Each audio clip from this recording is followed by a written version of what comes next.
first speaker for the day. I come to you. All right, thanks, Carl. We have a guest speaker today. His name is Gary Edwards. He's a member of our group, and he was born in Spokane, raised in Coeur d'Alene, and graduated from Indiana University School of Music. He taught public school and played in the Louisville Symphony. He received an honorary PhD in music composition in Charlotte, North Carolina. Two of his musicals premiered in New York City in 2022 and 2023.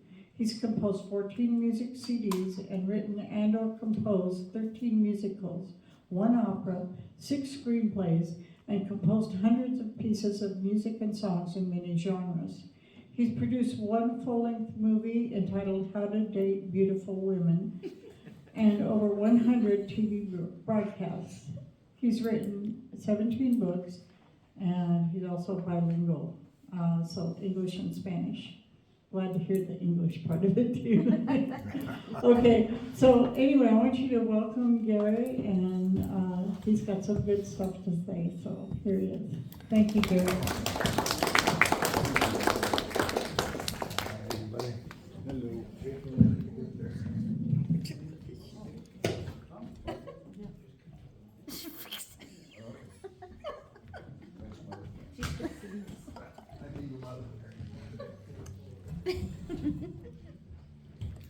Oh, it's so quiet here today. I don't know if we can get this crowd worked up or not. Yes. I have to sit down because I was in a car wreck in 2020, and so my legs aren't any good anymore. But anyway, how's everybody doing today? Good afternoon. Thank you for inviting me here. I was born in Spokane, and my mother said I'd go far, so here I am 20 minutes from where I was born. But I'm keeping my hat on, if you don't mind. I want to keep the glare down. Don't want to blind anybody here while I'm talking. So, I'm an old guy, and 85 years old. Gee, I forgot my age for a minute there. But people ask me why you're still writing music and making films, because it's like the old guy that plants a tree. It's for the next generation. I may never be alive to see it come to fruition, but I can't stop, so I might as well keep doing it. It gives me something to do. It keeps me out of trouble. So anyway, like she said, Sue said I got a degree in music, and so naturally I became a social worker to pay the rent. But all these years I've been playing music on the weekends. In fact, I was playing the Spokane Symphony when I was still a junior in high school in Coeur d'Alene under Harold Whalen, if you remember him.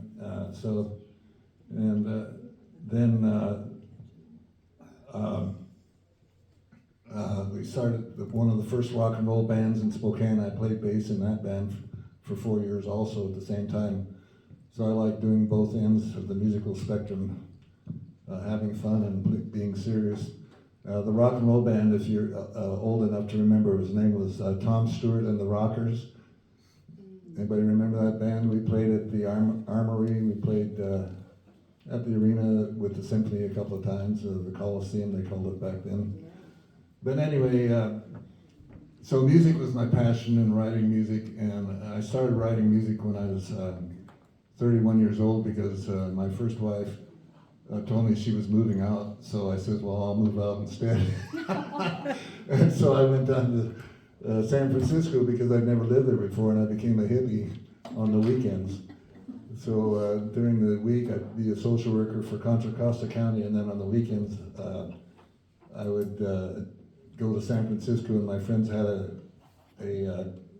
commune, they called it, commune at Haight-Ashbury, right in the district. For those of you who are familiar with Contra Costa County, it's close to San Francisco. So on the weekends we did party, and we did play in different kinds of bands and different kinds of music. But when I came back to Spokane, eventually I got connected with a group called CMTV, Community Minded Television, and they offered me the chance to be an intern. So they were going to teach me about the filmmaking business, and it didn't cost me anything. Well, it didn't back then, but when I started buying equipment, yeah, it got a little pricey, but you know, nowadays you can buy a video camera, professional quality. Well, I spent about $10,000 on it.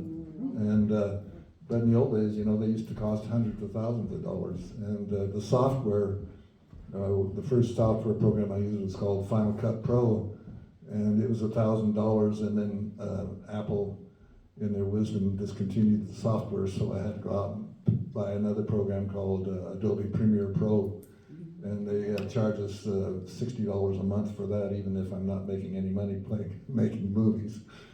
So I guess it's a tax write-off, right?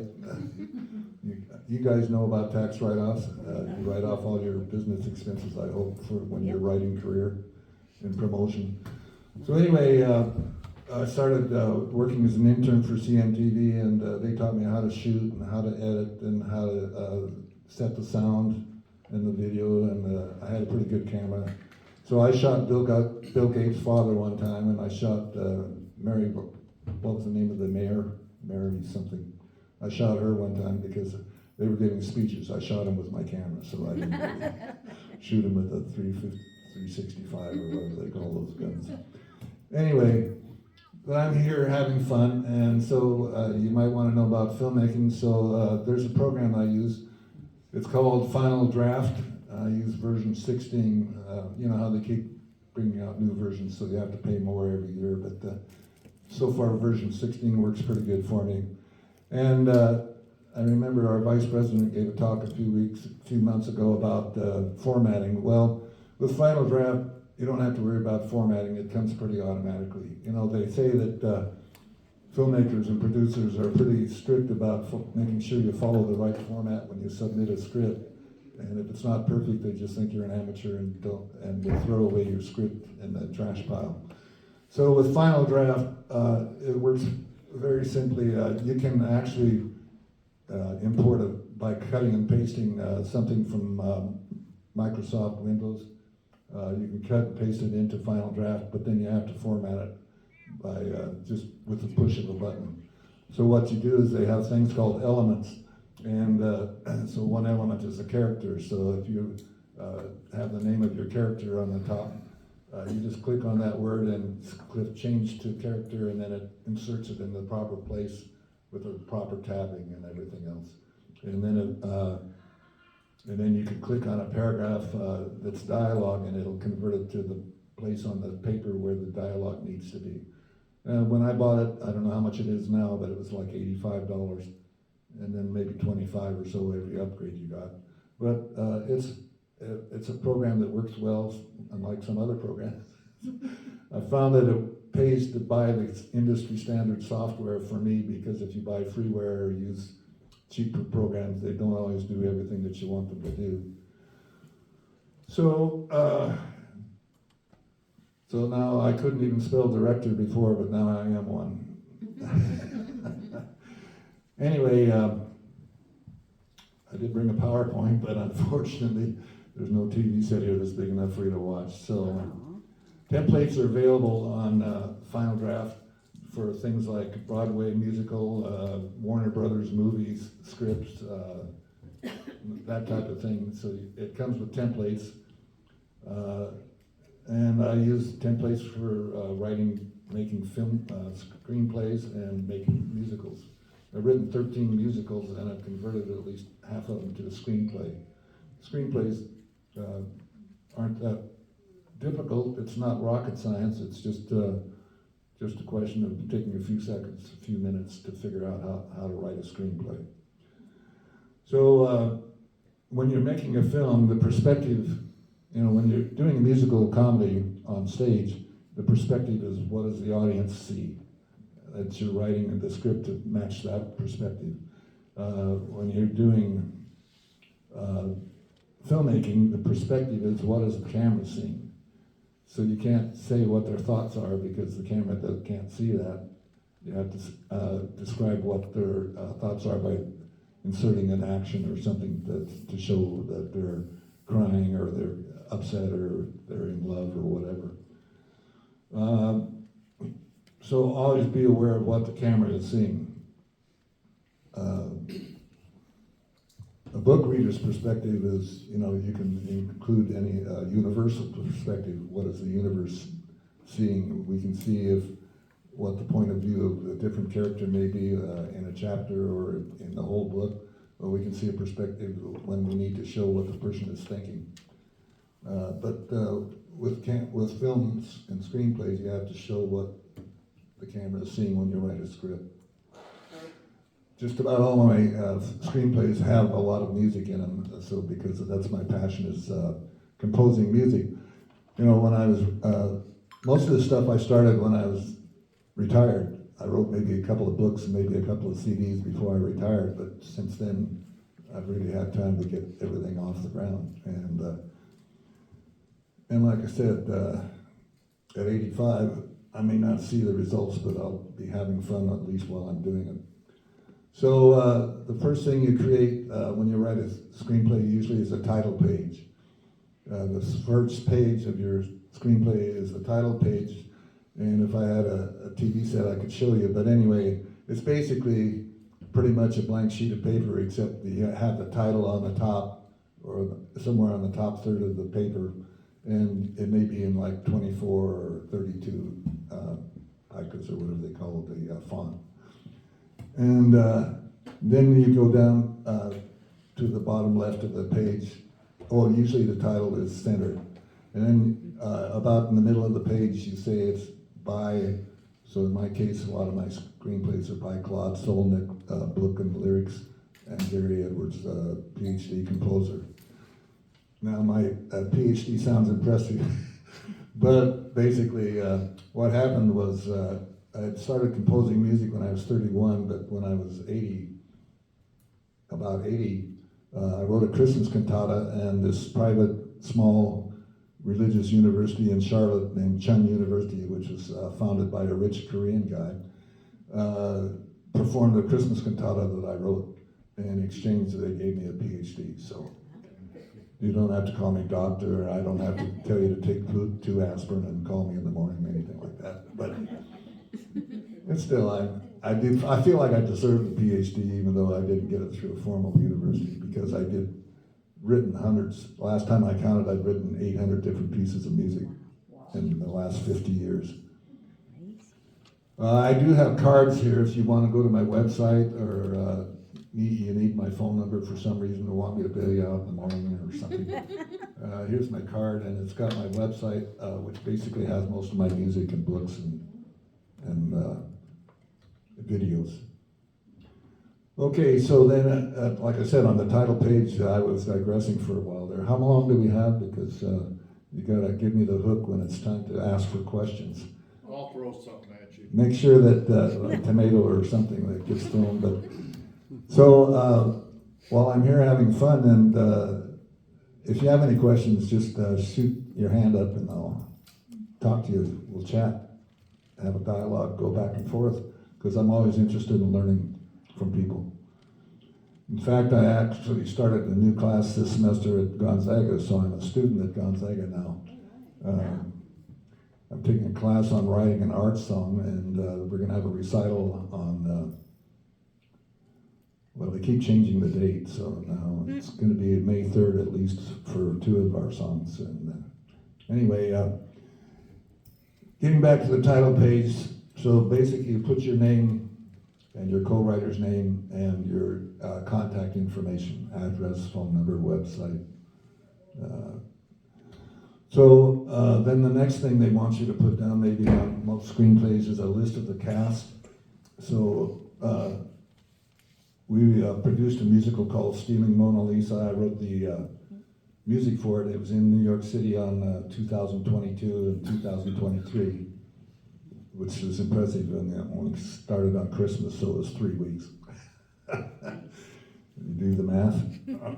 But anyway, the cast list lists the person, some of their characteristics, like on the Stealing Mona Lisa, there was Vincenzo, an Italian in Paris, and he was a laborer at the Louvre Museum, and he stole this painting called the Louvre Mona Lisa, and that's how she became famous, because they spent 4 years looking for her. This was around 1911.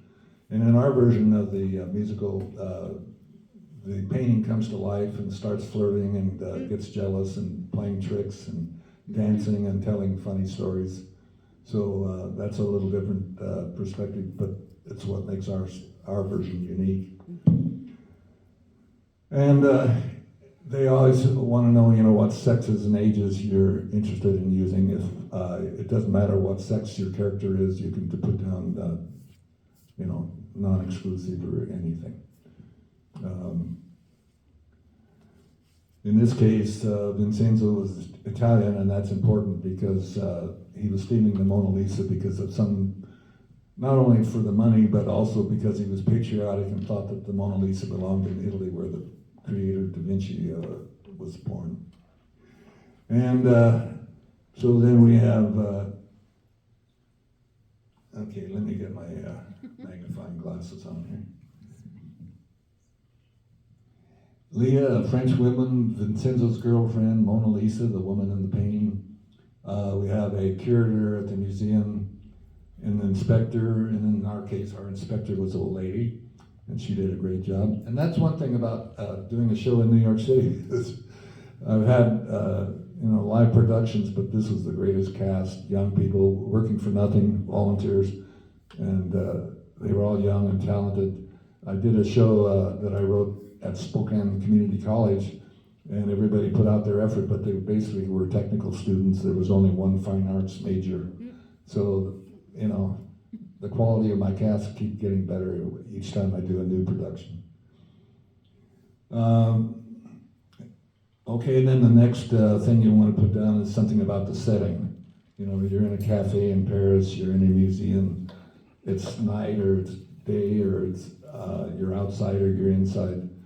Those are important because a director, if you're saying the show takes place in the exterior setting during the day, then you save up all the shots that take place at that location at that time of day, and then shoot those scenes so that they don't have to keep running around and changing the lighting and doing everything in one day at different places. You do all the shooting that takes place in one scene in a consecutive time period. Anybody, did I explain that right? Mm-hmm. Yep. So that's how the shows are shot. And in film production, I found out that the director is actually the king of the show. His word or her word is law, because he's the one that gets the blame or gets the credit if the film turns out well. So he makes or she makes the final decisions. That's one thing that's interesting. Okay, so then you start out your script with an Act 1, Scene 1, headings, and then you do a brief description of the setting and the place and the time, and introduce the characters. Now they say when you're writing a screenplay, a lot of companies prefer it that you put the first appearance of that character's name in bold. Okay, that's kind of a tradition. But after their first appearance, you can just put it in regular font. By the way, if you're taking notes, there'll be a test later on. So don't take notes. What a funny guy. Okay, so then most of your show is going to be, the elements are going to be the names and the dialogue. And then you can use parentheticals to describe people's thoughts or emotions. And you can use the action element to describe what people are doing. And when you use Final Draft, there's an editor-corrector function that you use when you're all done with the script, and it goes through and it tells you things that you've done that violated the rules. For instance, if you put down lyrics after a person's name, it'll tell you that's an error because you're supposed to put down dialogue after a person's name. But when you're writing a musical, you want to insert lyrics, so I tell my editor-corrector thing to ignore that rule. You can delete the rules if they don't apply to your project. So that makes it handy. So basically, As far as writing a screenplay goes, you know, you've got a beginning, a middle, and an end, just like any other script. And you know, you start off with a conflict, and then you go through the arc and describe the situation, and then you hopefully come to a resolution, unless you intentionally decide not to resolve the conflict and let the people figure out in their own mind what their solution would be for resolving conflicts. So like right now I'm working on 4 different projects. I'm I wrote an art song for our class at Gonzaga, and the teacher and the other student that's going to sing it says that they're happy with what I've finished so far. And then I'm writing a mini opera, which is going to be like 15 minutes long, and it's about a lady who goes with her friend to a gypsy camp, except I can't use that word anymore, I have to call it Roma. So I changed the title of the show to the Roma Tango instead of the Gypsy Tango. I'm not quite comfortable with political correctness at this point, but I guess we have to make allowances for different points of view, right? But anyway, so I wrote a script, and it's, you know, and when you're writing a book or an ordinary script, the general rule of thumb is that 1 page equals 1 minute of film time. But when you're writing music and you're writing lyrics, you figure it takes 3 times longer to sing the lyrics than it would be to just for the actors just to say the lyrics. So like a screenplay for a musical, well, like say a normal screenplay for a 2-hour movie would be 120 pages. But for a musical, it could be anywhere from 40 to 80 pages. So you're not going to have as many pages of script when you're writing a musical. So is everybody interested so far in what I'm saying? Yes. And if you can't write music, then team up with somebody that knows how to write music, and you can maybe write the lyrics, and then somebody like me could come along and write and set it to music. If you're interested in doing musicals or operas or whatever. So anyway, I brought a couple of samples of my screenplays if anybody wants to look at it. I've got cards here with my address and phone number, and but I was talking about my other projects. So one project that I'm writing is an opera, a 1-act opera that's going to be about an hour long. It's called, it's called Calafia, the Queen of California. And it's how California got its name. Do you all know the story of how California got its name? Do you want to hear it? Yeah. Okay, well, this guy named Garcia Rodriguez de something and something and something and something wrote a story in 510, the year 510. So we're talking about a really old story in Spanish, and it was about a knight named Esplandia that goes out and has all these adventures around the world, Great Britain, Norway, Sweden, and he kills dragons, and he rescues damsels in distress and all of this stuff. But and he kills giants, and he's always the strongest, handsomest, best warrior in the crowd. And so finally, they discover this island that's run by a queen named Calafia, and they're Amazons, and they're warriors. And when they capture somebody, and they'll save them for reproductive uses, or else feed them to their griffins. If they're males, if they're females, they're fine, they get along great. But so there's a little sex discrimination going on here, come to think of it. But anyway, so her name is Calafia, and all of these Spanish explorers that you've heard about, like Ponce de Leon and whatever, they read this novel when they were, you know, students or whatever, or read it for fun or whatever. And so she ruled on this island called California, and that's where the town of the state of California got its name. They thought it was an island when the explorers first went there, but it was the Baja California, which is an isthmus. Isthmus. Say that 3 times after a couple of martinis. Okay, so any questions? What's the art song? Art song is, okay, that's an interesting story. An art song, our study of art songs began around the year 500, come to think of it, and that was called the Baroque period. Yeah. And so that was the kind of fancy singing that they were doing there for serious music. by a soloist. And that was the Baroque period, and then came the classical period, and then the Romantic period.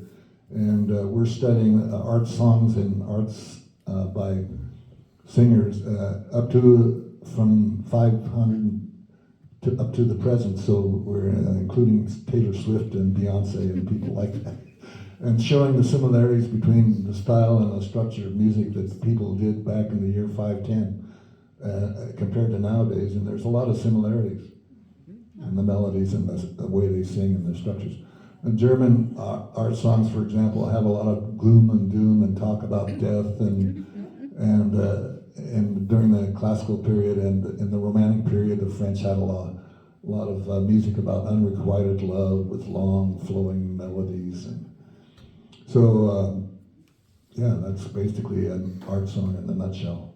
So, is this class something you were able to take through a senior waiver? Yeah, Or did you have to pay full tuition? I didn't have to pay anything, and basically I'm auditing the class, and it's free. And yeah, if you're an old guy like me or gal, yeah, you can do it. Do you have any samples of your music on your computer That's a good, yeah. to play for us? Yeah. Sure. Good. What kind of music do you want to hear? Your best. My best? Here's my favorite song, okay? It's going to take me a second. Okay. And I don't know why, but my mouse is... Okay. You could probably do it on the wall. Now I'm getting the dreaded rainbow. I'm getting the dreaded rainbow wheel. Here we go. Okay. Now, I hate this. I wish my mouse worked. It'd be a lot easier. Anyway. Just everybody have a smoke or whatever every 50 seconds. You know, we used to smoke everywhere. Hospitals, movie theaters, airplanes.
If you want to dance, go ahead.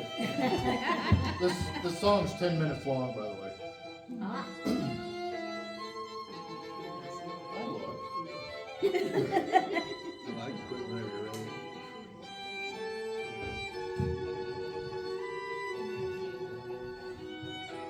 Is that enough? Yeah. Anyway,